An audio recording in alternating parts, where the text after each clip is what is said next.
Organisasi Perdagangan Internasional World Trade Organization atau WTO adalah organisasi perdagangan internasional mengatur perdagangan antar negara di dunia. Organisasi WTO memiliki kedudukan yang independen dan terlepas dari badan kasus PBB. Perbentukan WTO berawal dari perundingan putaran Uruguay pada tahun 1986 sampai 1994.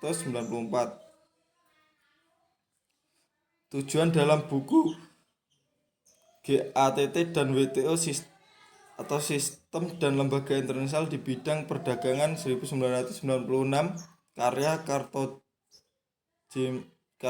Jemana. Pembentukan WTO bertujuan untuk meningkatkan standar hidup masyarakat dunia, menjamin lapangan pekerja sepenuhnya, meningkatkan penghasilan secara realistis, memperluas produksi dan perdagangan barang atau jasa, melindungi sumber daya dunia dan lingkungan alam.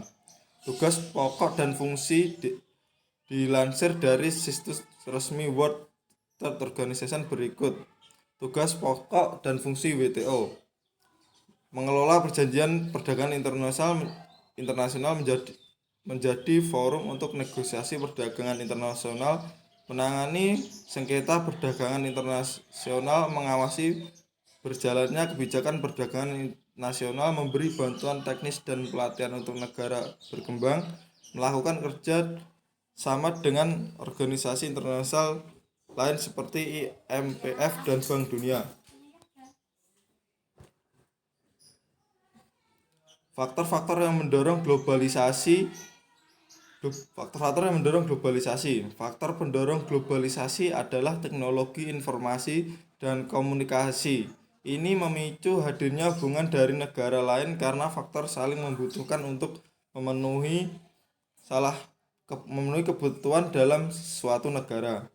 Globalisasi membawa faktor-faktor yang mempengaruhi, salah satunya faktor perdagangan internasional atau perdagangan antar negara.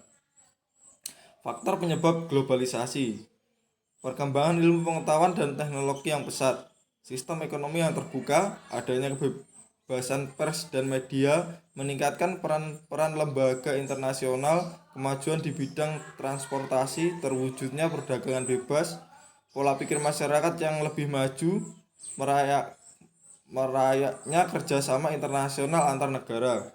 Kemudian dalam migrasi, faktor pendorong globalisasi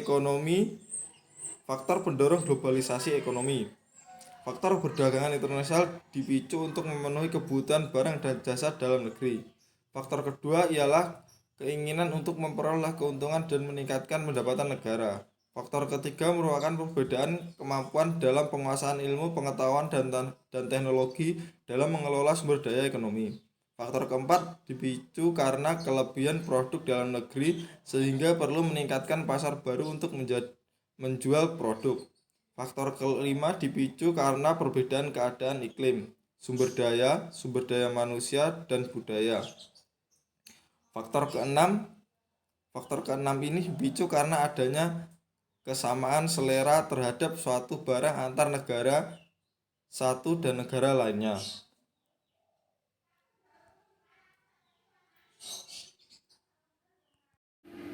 Baik, yang selanjutnya adalah dampak positif dan negatif globalisasi. Dampak positif yang pertama adalah perubahan tata nilai dan sikap. Adanya globalisasi dalam budaya menyebabkan pergeseran nilai dan sikap masyarakat yang semua irasional menjadi rasional. Yang kedua, berkembangnya ilmu pengetahuan dan teknologi. Dengan berkembangnya ilmu pengetahuan dan teknologi, masyarakat menjadi lebih mudah dalam beraktivitas dan mendorong untuk berpikir lebih maju. Yang ketiga, tingkat kehidupan yang lebih baik. Dibukanya industri yang memproduksi alat-alat komunikasi dan transportasi yang canggih merupakan salah satu usaha mengurangi pengangguran dan meningkatkan taraf hidup masyarakat. Selanjutnya, dampak negatif. Yang pertama, pola hidup konsumtif. Perkembangan industri yang pesat membuat masyarakat mudah tertarik untuk mengkonsumsi. Yang kedua adalah sikap individualistik. Masyarakat merasa dimudahkan dengan teknologi maju, membuat mereka merasa tidak lagi membutuhkan orang lain. Selanjutnya adalah gaya hidup kebarat-baratan, dan dampak negatif yang terakhir adalah kesenjangan sosial. Yang selanjutnya adalah dampak globalisasi ekonomi pada negara.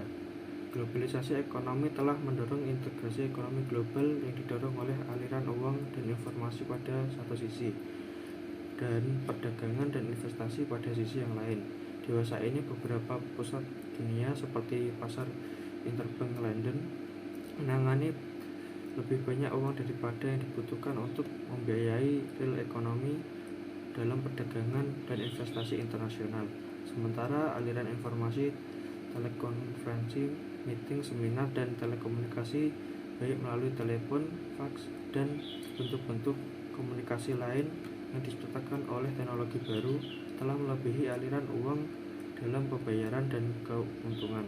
Teknologi komunikasi ini telah mendorong pertumbuhan yang lebih cepat dari banyak kategori transaksi yang pernah tumbuh sepanjang sejarah ekonomi. Secara ekonomi, negara Indonesia mempunyai ketergantungan pada perdagangan, produksi, dan finansial internasional. Oleh karena itu, negara Indonesia rentan terhadap tekanan internasional atau globalisasi. Dalam membahas dampak globalisasi ekonomi terhadap ekonomi nasional, berturut-turut akan dibahas tentang globalisasi ekonomi dan pengaruhnya terhadap perekonomian Indonesia, kemudian dampak globalisasi ekonomi terhadap penanaman modal asing. Yang selanjutnya kecaman terhadap globalisasi. Globalisasi tidak menjamin keadilan dan mendorong semangat saling mengalahkan.